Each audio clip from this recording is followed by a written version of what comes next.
Hello welcome नमस्कार। आप सभी लोगों का लेट्स क्रैक द परीक्षा यूट्यूब चैनल पर स्वागत है। पिछली क्लास में हम लोगों ने प्रॉफिट और लॉस के कुछ क्वेश्चन इंपॉर्टेंट किए थे, एमसीक्यू फॉर्मेट थे।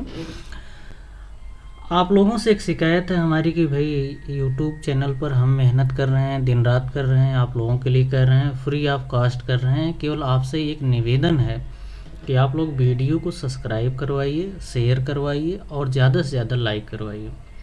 बाकी और हमको आपसे कुछ भी नहीं चाहिए। आप अपना प्यार बनाए रहिए, विश्वास बनाए रहिए, बिल्कुल मज़ा आएगा। होगा, आप लोगों का भी होगा सिलेक्शन, कोई दिक्कत नहीं है। क्वेश्चन नंबर हम लोग 10 कर लिए थे, क्वेश्चन नंबर 11 की तरफ चलने वाले हैं। क्वेश्चन ये कह रहा है कि एक वस्तु 575 रुपये में बेचने पर एक दुकानदार को जितना लाभ होता है उतनी ही हानि उसे 385 रुपये बेचने से होती है। उस वस्तु का सीपी क्या होगा? क्रय मूल्य पूछ रहा है हमसे। तो कब लाभ हो रहा है? देखिए कब लाभ हो रहा है, यहाँ देखिए जब 575 में बेच रहा है तो प्रॉफिट हो रहा है, समझिएगा बात को। और कब हानि हो रही है? जब 385 में बेच रहा है तो उसको हानि हो रही है। ये सब बात समझते जाइए। और ये कह रहा है कि जितना लाभ होता है उतनी ही हानि उसे इतने में बेचने होती हुए उस वस्तु का सीपी ज्ञात कीजिए।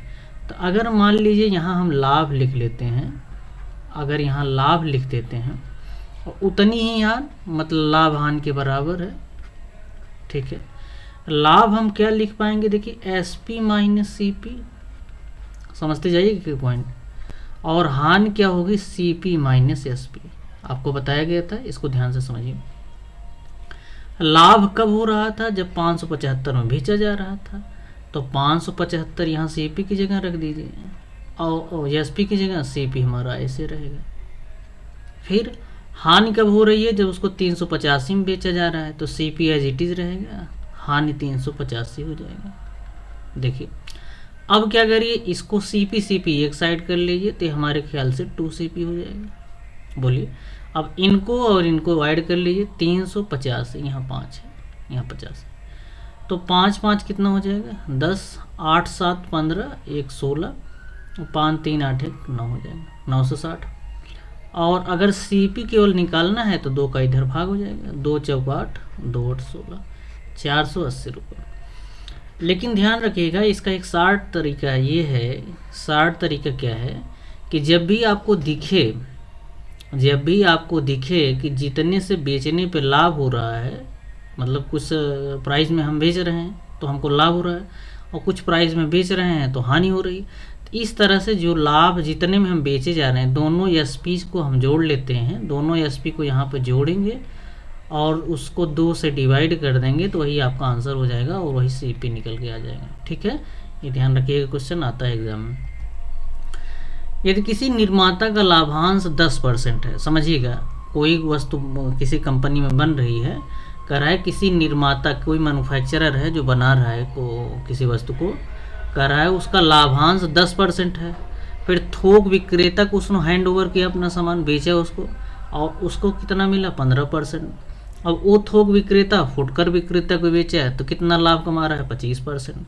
कह रहा है उस वस्तु का उत्पादन मूल्य क्या होगा जिसका फुटकर ही मूल्य इतना है। तो देखिए एक तरह से आपको देखिए सक्सेसिव केस लगा नज़र आ रहा होगा। सक्सेसिव मतलब क्या है कि एक ही सामान पे क्या हो रहा है? लाभ कमाया जा रहा है। जैसे मान लीजिए ये वस्तु यहाँ पर कंपनी में बनी है, इस वस्तु को क्या किया इसने? होलसेलर को बेच दिया। मान लीजिए यहाँ कंपनी है, मैन्युफैक्चरर है, यहाँ होलसेलर को बेचा, होलसेलर 1 है और होलसेलर क्या करेगा आगे चल कर के फुटकर विक्रेता को बेच देगा।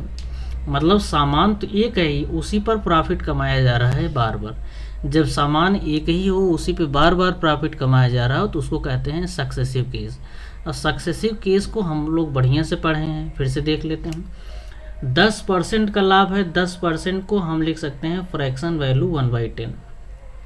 तो जो नीचे वाला होता है यही हमारा सीपी होता है, आप लोग जानते हैं, और जो प्रॉफिट होता है यही प्रॉफिट होता है हमारा। देखिए तो अगर ये देखिएगा यहाँ पर देखिए अगर सीपी हमारा 10 है, समझिएगा, यहाँ लिख लीजिए सीपी और यहाँ एसपी। तो जो ये नीचे होता है इसको हम क्या कहते हैं? सीपी। CP 10 है, 1 का प्रॉफिट कमा रहा है तो SP 11 हो जाएगा। ये कौन है? ये मैन्युफैक्चरर, मतलब ये जो उत्पादन निर्माता है, उत्पादन जो कर रहा है वो कर रहा है। फिर अब थोक विक्रेता के पास जा रहा है। थोक विक्रेता ने क्या किया, समझिए बात को। 15% का लाभांश कमाया, तो 15% को भी हम किस तरह से लिख देंगे, 15/100। 5 तिहाई 15 और 5 भी 100। तो कितना हो गया ये देखिए, 20 CP था, 3 का प्रॉफिट कमाया तो SP कितना हो जाएगा, जोड़ देते हैं, 23 हो गया। फिर ऐसे ही फुटकर विक्रेता अब आएगा। फुटकर विक्रेता क्या करेगा, वो बेचेगा। फुटकर विक्रेता 25% के लाभ पे कमा रहा है। देखिए 25/100, तो 25 1 का 25, 25 1 100, मतलब 4 से 5 हो रहा है। ये है हमारा सक्सेसिव केस। जब कभी सक्सेसिव केस दिखे आपको इस तरह से, तो इनका हम मल्टीप्लाई कर लेंगे। तो CP आपको नज़र आ रहा होगा कितना हो जाएगा CP, ये देखिए कितना हो जाएगा, 200 और 2 चौक 800, 800 हो जाएगा। और यहाँ देखिए 11 5 55, 55 गुणे 23, ये हो गया। तो ये कह रहा है कि जो 1265 है, यही तो है भाई SP, यही तो जाएगा, किसको जाएगा ये, यही जो फुटकर विक्रेता है वो इसी को हिसाब से बेचा जाएगा। कहने का मतलब जो 55 गुणे 23 है, यही किसके बराबर है, 1265 के। तो एक किसके बराबर होगा जरा देखिए, 1265 बटे में 55 और गुणे में 23। तो फिर 800 किसके बराबर होगा, 800 भी लिख लीजिए यहाँ पर। तो काट दीजिए इसको। तो काटेंगे तो क्या तरीका होगा काटने का हमारा, देखिए पहले हम 11 से काट लेते हैं। 11 5 55, 11 के 11 1, फिर 11 के 11, 11 5 55। फिर देखिए यहाँ से काट लीजिए, 5 1 के 5, 5 6 30, इस तरह से कट गया। 23 5 5 3 15, 5 2 10 11, 5 0 0, 5 6 30, 3 5 1 के 5 3 8, कितना पैसा हो गया, 800 रुपये। तो 800 रुपये की CP थी, उसको बेचा कितने में जा रहा है, इस तरह से 55 गुणे 23, मतलब 1265 रुपये में बेचा जा रहा था। 800 रुपये का समझिएगा, 800 रुपये जब कंपनी बना था तो इसकी कास्ट प्राइस थी, CP जो है 800 रुपये। लेकिन जब फुटकर विक्रेता जा कर के उसको बेचा गया लास्ट में, तो 1265 उसी का दाम हो गया। इस तरह से हम लोग कर लेते हैं। फिर से बहुत इजी मेथड है, बहुत शार्ट मेथड है, आपको समझाने के लिए इतना टाइम लग रहा है, नहीं तो बहुत आसान है। आगे बढ़ जाइए। एक फल विक्रेता 1 रुपये में 2 की दर से नींबू खरीदता है, समझिए इस तरह से लिख लीजिए, तथा 3 रुपये में 5 की दर से बेचता है। 1 रुपये में 2 की दर से नींबू खरीद रहा है, फिर 3 की दर से 5 रुपये में उसे बेच रहा है। तो इसमें क्या करिए आप लोग, क्रॉस मल्टीप्लाई कर लीजिएगा इस तरह से। तो कितना हो जाएगा, जो आपको CP यहाँ से मिल रहा है, देखिए CP यहाँ लिख लीजिए, SP यहाँ लिख लीजिए। CP यहाँ मिल रहा है 5 1 के 5, और SP कितना हो जाएगा, 6। कितने का प्रॉफिट हो रहा है, 1 का। कितने के रिस्पेक्ट में, 5 का। इंटू कितना कर दें, 100। कितना परसेंट आ गया, देखिए 20% आएगा नहीं, तो 20% हमारा आंसर हो गया। आगे बढ़ जाइए। एक दुकानदार किसी वस्तु को 12.5% हानि पर बेचता है। यदि उसने इस वस्तु को 103.6 रुपये अधिक में बेचा होता तो उसे 6% का लाभ होता। वस्तु का क्रय मूल्य CP कितना होगा। आप जब कभी भी आपको ज़्यादा या कम कभी दिखे और कहीं लाभ हानि हो रहा है या कम ज़्यादा हो रहा है, तो उस हिसाब में क्या करिएगा, तो जब अधिक हो रहा है तो उसको घटा लीजिए दोनों। यहाँ परसेंट है तो इनको हम क्या करेंगे, एक लाभ हो रहा है एक हानि हो रहा है तो ऐड हो जाएगा। अगर दोनों हानि हो रहे हैं तो घट जाएगा, ध्यान रखिएगा। और दोनों लाभ हो रहे हैं घट जाएंगे, दोनों हानि हो रहे हैं घट रहा है, एक लाभ एक हानि जुड़ जाएगा तो कितना हो जाएगा, 18.5%। कितना, 18.5%, क्योंकि जुड़ जाएंगे दोनों तो कितना हो जाएगा, 103.60 के। 1% कितना है, 1% 103.6 बटे में 18.5, तो 100% ही तो CP है, यही CP है। तो इसी को निकालना है तो मल्टीप्लाई 100 कर दीजिए, क्या दिक्कत है। इसको यहाँ से वो करना है तो क्या करेंगे, यहाँ पे 1360 कर लीजिए, यहाँ पर 100 का मल्टीप्लाई किए हैं तो नीचे भी आपको 100 का मल्टीप्लाई करना पड़ेगा, 1850 हो जाएगा ये, और यहाँ इंटू 100 कर लीजिए। ठीक है, अब क्या करेंगे आप, इसको काट देंगे। अब इसको मल्टीप्लाई कर लीजिए, 1000 10,360 बटे में 185। जब इसको काटेंगे तो आपका आंसर आएगा 560, चाहे काट के देख लीजिएगा। ठीक है, आगे बढ़ जाइए। समझे कि नहीं आप? 12.5% हानि पर बेचा जा रहा है और 6% लाभ पर। हमने बताया जब दोनों हानि लाभ हो रहा है तो दोनों जुड़ जाते हैं। वैसे जब अधिक कम हो रहा होता है तो हम घटाते हैं, तो घटाएंगे तो एक लाभ ही कहानी, दोनों घटते घटते जुड़ जाएंगे। और ये इसके बराबर है 1%, 100% ही तो हमारा सीपी होता है, तो ये आंसर हो जाएगा। किसी वस्तु का क्रय मूल्य उसके विक्रय मूल्य का 40% है, तो विक्रय मूल्य का देखिए यहाँ पर दिया है, किसी वस्तु का क्रय मूल्य उसके विक्रय मूल्य का 40% है। मतलब जो क्रय मूल्य है, जो सीपी है, अगर 40% देखें तो फिर 40% को फ्रैक्शन में क्या लिखते हैं, देखिएगा 20 दूनी 40, 20 पंचे 100। कहने का मतलब उसके विक्रय मूल्य का ये जो है एसपी है और ये क्या है, सीपी, यही तो हुआ इसका मतलब। तो कहने का मतलब यहाँ पर वस्तु का, हाँ, तो विक्रय मूल्य उस वस्तु के क्रय मूल्य का कितना है, तो विक्रय मूल्य इस वस्तु के क्रय मूल्य से कितना अधिक है, 3। किसके रेस्पेक्ट में, 2 के रेस्पेक्ट में। गुणे में कर दीजिए 100, यहाँ से काट दीजिए कितना हो जाएगा 50, 5 यहीं 15। कुछ गड़बड़ है, देखिए किसी वस्तु का 40% यहाँ निकाला, तो विक्रय मूल्य क्रय मूल्य का, तो विक्रय मूल्य कितना है, 3 अधिक है, नहीं अधिक नहीं पूछा है, ध्यान रखिए, गलती मत करिएगा। तो विक्रय मूल्य मतलब 5 बटे में 2 गुणे में 100, विक्रय मूल्य कितना हो जाएगा 50, 5 50 25, 250% हो जाएगा। ये सही आंसर है, आगे बढ़ जाइए। नहीं समझे, 40% है, 40 बटा 100 कर दिया, 20 दूनी 40 और 20 पंचे 100। इसी का तो है, एसपी है, ये सीपी है।